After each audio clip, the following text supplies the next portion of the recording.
무형교회에서 유형교회로 오늘의 묵상입니다.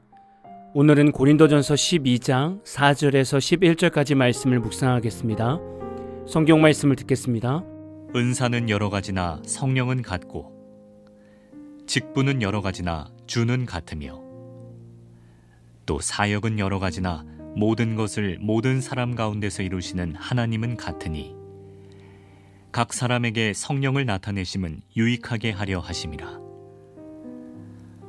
어떤 사람에게는 성령으로 말미암아 지혜의 말씀을, 어떤 사람에게는 같은 성령을 따라 지식의 말씀을, 다른 사람에게는 같은 성령으로 믿음을, 어떤 사람에게는 한 성령으로 병 고치는 은사를, 어떤 사람에게는 능력 행함을, 어떤 사람에게는 예언함을, 어떤 사람에게는 영들 분별함을, 다른 사람에게는 각종 방언 말함을, 어떤 사람에게는 방언들 통역함을 주시나니 이 모든 일은 같은 한 성령이 행하사 그의 뜻대로 각 사람에게 나누어 주시는 것이니라. 제가 예수를 믿고 지금까지 인생을 살면서 저라는 사람의 인생을 가만히 돌아보니 인생이 이렇게 변할 수 있을까라는 생각을 참 많이 하게 됩니다. 제가 왜 이런 생각을 갖게 되었냐면 저의 어린 시절과 자라오는 성장 과정과 저의 능력을 봤을 때 저는 목회를 할 만한 사람이 못 됩니다. 언변의 능력도 없고 지식도 짧고 그렇다고 머리가 좋은 것도 아닙니다. 어렸을 때부터 저의 꿈은 목사였지만 현실적으로는 제가 목사가 되기에는 참 부족한 사람이라고 생각했었습니다. 그런데 이런 제가 목사가 되었고 심지어는 하나님의 말씀을 전하는 위치에 서 있습니다. 이런 제가 어떻게 목사가 될 수 있었을까를 생각해 보니 결국 성령님이었습니다. 제가 말씀을 읽고 묵상하는 큐티를 할 때 성령님은 제 자신을 비춰주셨고 무엇을 내려놓고 어떤 성격을 내려놓아야 하는지를 알려주셨습니다. 그리고 상대방의 마음을 읽게 해주셨고 성령님의 음성을 듣게 하셔서 앞날을 어떻게 선택해야 하는지도 알려주셨습니다. 그래서 저는 성령님께서 말씀해 주시고 도와주셔서 여기까지 오게 되었습니다. 우리는 성령 안에 능력이 있다고 말씀을 통해서 배우지만 정작 성령의 능력을 받으려고 애쓰는 성도는 그리 많지 않은 것 같습니다.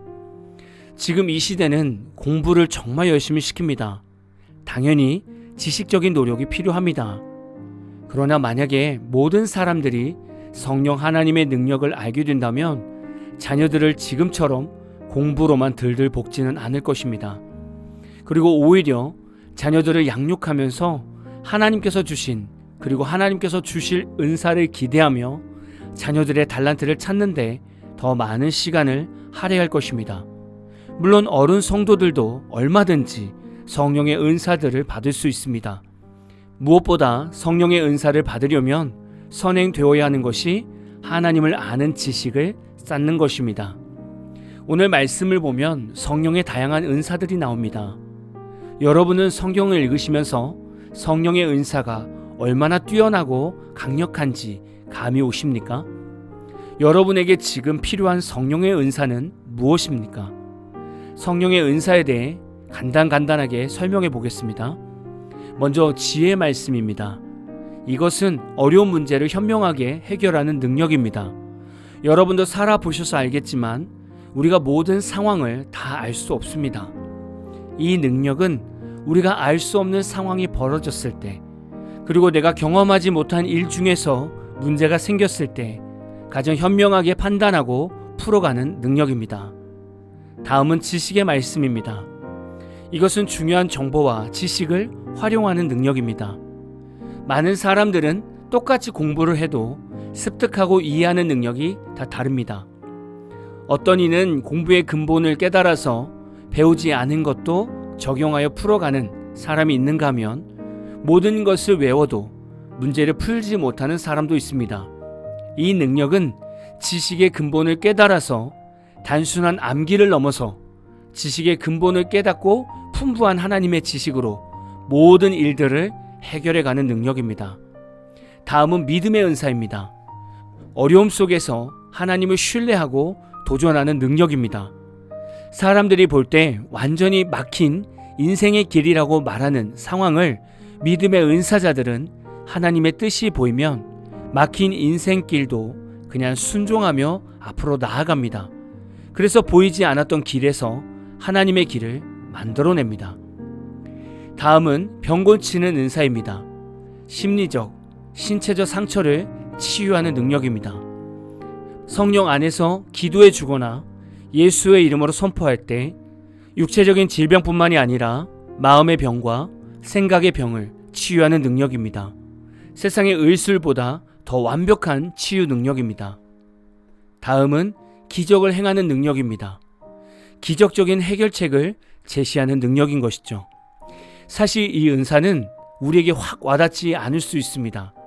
그러나 능력을 행하는 은사는 모든 은사들이 고루 나타날 것입니다. 병을 고친다든지 귀신을 쫓아내는 능력을 말합니다. 다음은 예언을 말하는 능력입니다. 다른 사람의 미래를 내다보는 능력이죠. 어떤 사람을 위해 기도하면 성령께서 미래를 내다보게 하십니다. 이는 다가올 일의 문제에서 넘어지지 않도록 미리 알려주는 은사입니다.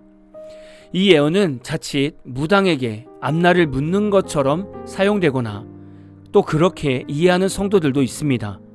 예언은 답답한 앞날 인생을 알게 하셔서 하나님을 향한 믿음과 소망을 더 품고 주의 일을 열심히 할 수 있도록 도와주는 은사입니다. 가끔 예언을 듣는 성도들은 시간이 지나고 나서 은사자들 통해 말씀하신 예언들이 자신에게 이루어지지 않았다고 말합니다. 이는 하나님이 잘못 말씀해 주신 것이 아니라 그리스도인들이 하나님의 뜻에 맞지 않게 살았기 때문에 예언이 성취가 되지 않은 것뿐입니다. 다음은 영들 분별하는 은사입니다. 이것은 상대방 사람의 진정성이나 숨겨진 의도를 파악하는 능력입니다.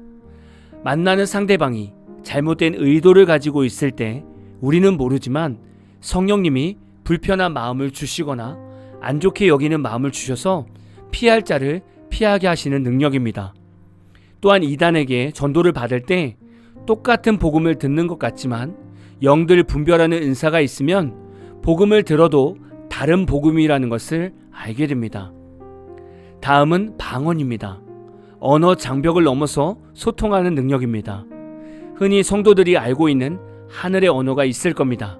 랄랄랄라 같은 말을 하면서 기도하는 것을 하늘의 방언이라고 말하죠. 그리고 지금 여러 나라에서 사용하는 언어로 기도하거나 말하는 것도 방언이라 말합니다. 어떤 성도는 기도할 때 일본어로 기도하기도 하고 영어로 기도하기도 합니다. 언어를 전혀 공부하지 않은 성도들이 이렇게 각 나라의 언어로 기도하고 말하기도 합니다. 이것이 방언입니다. 저도 예전에 영어 방언을 받았던 적이 있었습니다. 놀라운 것은 그 방언 이후로 영어를 읽을 때 좀 더 발음이 좋아진 것을 경험했습니다. 마지막으로 방언 통역입니다. 어려운 언어를 해석하고 소통하는 능력입니다.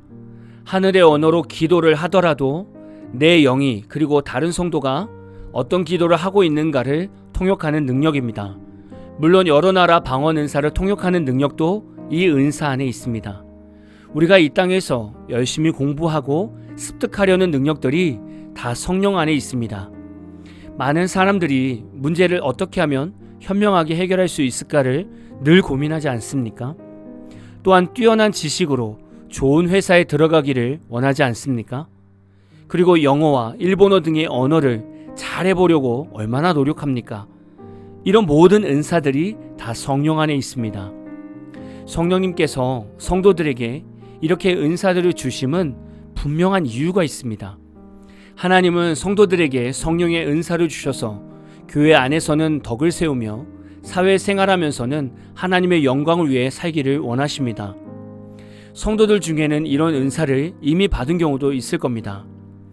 만약에 앞에 나열한 성령의 은사를 받았다면 우리 스스로는 우월감을 가질 필요가 없습니다. 왜냐하면 내가 무언가 잘해서 받은 것이 아니라 성령님께서 우리에게 거저 주신 은사이기 때문입니다. 고린도 교회 안에서는 방언과 예언을 남용하고 과시하는 경향이 있었습니다. 그리고 은사를 사용할 때 질서와 규칙이 없었습니다. 그래서 고린도 교회가 성령의 은사로 매우 시끄러웠습니다. 우리 성도 안에는 성령님이 계십니다. 그리고 성령님과 함께하면 성령의 은사를 받기도 하고 성령의 열매를 맺기도 합니다. 그리스도인들이 성령 안에 살지 않으면 교회와 가정과 직장과 사회에서 은혜로운 모습을 보여주지 못하게 됩니다. 반대로 성령 안에서, 특히 은사 안에서 살면 많은 영혼들을 하나님께로 올바르게 이끌 수 있습니다. 지금은 성령의 시대입니다. 그 무엇보다 성령의 이끄심 가운데 살기를 간절히 사모하며 항상 깨어서 기도해야 합니다. 여러분이 받은 성령의 은사는 무엇입니까? 또는 여러분이 받고 싶은 은사는 무엇입니까? 성령님을 간절히 구하면 성령님께서 여러분에게도 은사를 주실 겁니다. 오늘 하루도 성령님이 우리 안에 충만하게 임하시기를 간절히 사모하는 하루가 다 되시기를 진심으로 축복합니다. 오늘 마무리 찬양은 아이자야 61의 성령 하나님이라는 찬양입니다. 찬양 후에는 잔잔한 연주곡이 있습니다. 말씀을 생각하면서 기도하는 시간을 가져보십시오.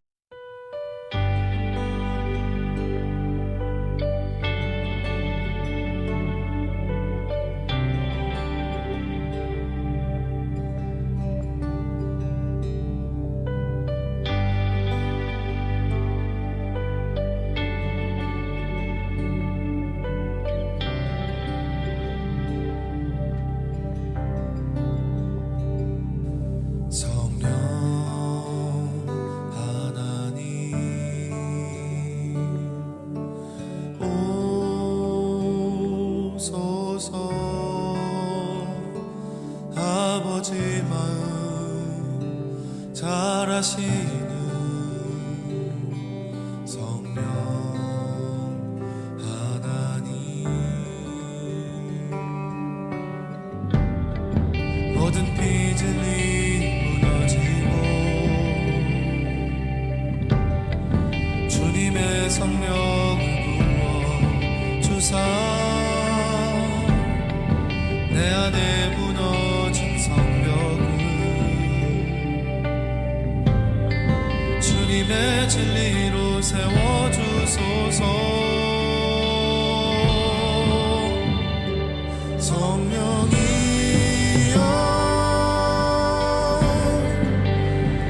임하소서.